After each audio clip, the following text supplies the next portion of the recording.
Vernia is one of the most perfect little small towns that you will find in the entire state of Texas. It is just outside San Antonio, so if you're thinking about moving to the San Antonio area, this is a place that you definitely have to check out. We're going to go over 5 pros and 5 cons of this awesome little town right now, so let's not waste any time. Now, as you're watching this video, guys, please do not hesitate to ask any questions that you may have, whether you're just curious about Vernia or if you are thinking about moving here, and you could be moving here in 2 days or 2 years, it doesn't matter to me. I've lived in this area my entire life. I absolutely love it here, and Vernia is one of my absolute favorite towns in the San Antonio area. Ask down in the comments, or you can call, text, or email me. My information is down below. I love helping people just like you find their way here to San Antonio and make those moves as easy as possible. So please, guys, like I said, do not hesitate to reach out at all. Pro number 1 is that its location is outstanding. Being just outside of San Antonio, you're only 25 to 30 minutes to get into San Antonio or into Schertz. You're an hour max to get to the opposite side of San Antonio, and even, you know, with low traffic, an hour to get to Bernie. You're only 40 minutes away from New Braunfels, where you need to go nowhere else to do anything. And then only 25 minutes or so from Seguin, and then it is an awesome spot because it's not right next to anything. I mean, and that is kind of a con, and that is going to lead into our first con. But just the simple fact that it is a little bit outside of town, it is super quiet, which is going to lead into the second pro. So this is just an outstanding spot for a small little town like this. Con number 1 is that it takes a bit to drive to anything entertaining currently. That may change in the second con. I'll tell you about why that might. But like I said, you're at minimum 30 minutes drive to get to anything really that you're going to want to do, like on a Friday or Saturday night, other than your local, you know, like Vernia high school games or going to the Den or things like that. Pro number 2 is that Vernia is a super quiet, small Texas town. I've already mentioned this a couple times. It is a quintessential little Texas town. It's only really locals here. There's nowhere that you really need to be at that you drive through Vernia to get to it. There's no big areas outside of Vernia that cause people to need to drive through Vernia all the time to get into San Antonio. It's nothing like that. It's pretty much all locals that come through here. So it makes it super peaceful, super quiet, very little traffic all the time except for after school.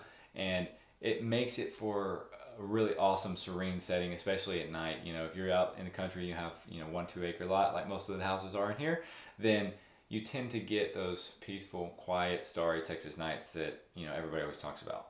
Con number 2. So there is not many restaurants or things to do. Like I said, it takes a while to drive to anything entertaining.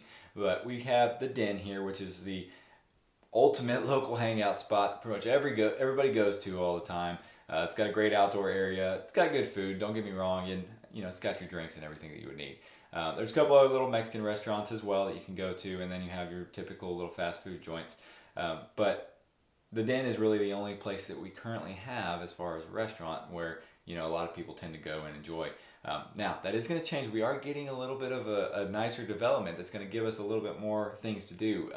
And it is the Silos at Woodbridge Farms. So Woodbridge Farms is a neighborhood that I'm going to talk to you about. It's right across the street from the Den. But the Silos is a nice little, you know, commercial development that they're building, and it matches the farmhouse style of Woodbridge Farms. And there's going to be a few different things in there that are going to be really nice to have. There's going to be an axe throwing place. There's going to be Camden's Adventure Zone, which is going to be a completely indoor kids playground area. I mean, there's going to be all kinds of stuff. And I'm sure there's a whole lot of other things that are going to be in there that we don't even know about yet. There's going to be a new gym that's going in over there, a couple new boutiques. There's going to be a Randolph Brooks ATM go right there. I mean, a lot of people around here, because of it being Military City, USA, are banking with Randolph Brooks, and there is not a bank for Randolph Brooks currently in Vernia. So having that ATM is going to be really nice for a lot of people to go get their cash and deposit those checks. Pro number 3 is that Vernia has really highly rated schools. Vernia ISD as a whole is an A-rated district at 91 out of 100. It is about 3,300 students, which is quite a bit considering that the population of Vernia is only technically around 1,500 if you're looking at the population signs, but clearly there's a lot more people than that around Vernia that go to the schools. The high school is an A-rated school as well. It's 90 out of 100. And then the junior high, the primary, and the intermediates schools are all B-rated schools. Mid-Bs at the lowest. 84, 86 is kind of what their typical rating is. Another interesting fact about the Vernia ISD program is that they are currently considering a 4-day school week that will so from what I've heard, it's not going to extend the school day itself, but it is going to extend out the school year. It makes the vacation time a little bit less, but it gives each of these kids 3 days weekends, which I think is going to have a lot of pluses, but it's also going to have a lot of minuses. But if you have any thoughts on that, if where you're coming from, if they have a 4-day school week, what is that doing for y'all's kids there? What do you think that would mean for La Vernia ISD in their current A-rated district? Con number 3 is pretty simple. I mean, it is very sandy out here.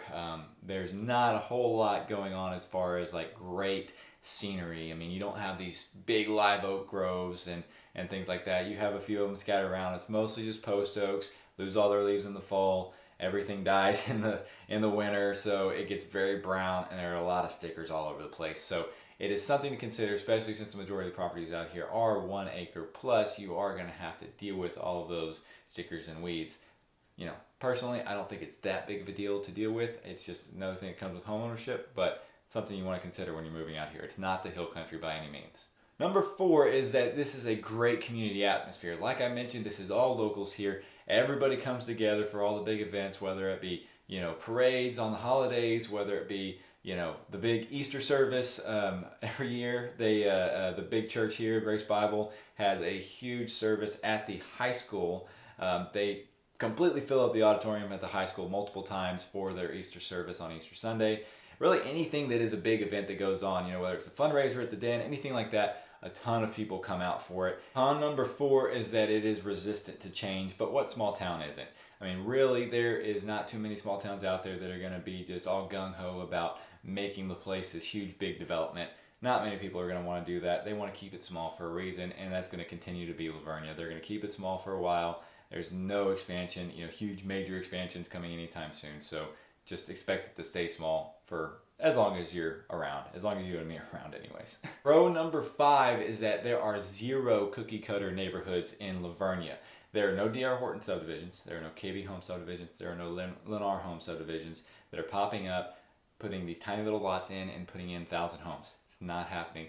The major neighborhoods, such as Cibolo Ridge, Woodbridge Farms, like I mentioned, all of these neighborhoods are full custom home communities. Now, there are a lot of spec homes being sold, so it's not like you have to go through this whole custom build process. A lot of builders around here will buy land and build spec homes. There's a couple other new developments. There's one going up on County Road 321, a little south of town going towards Floresville. There's a new one called the Timbers that already has some houses for sale in it as well. Like I mentioned, Cibolo Ridge is a big one that's been around for a while that a lot of people like to move into because it's just such a beautiful subdivision.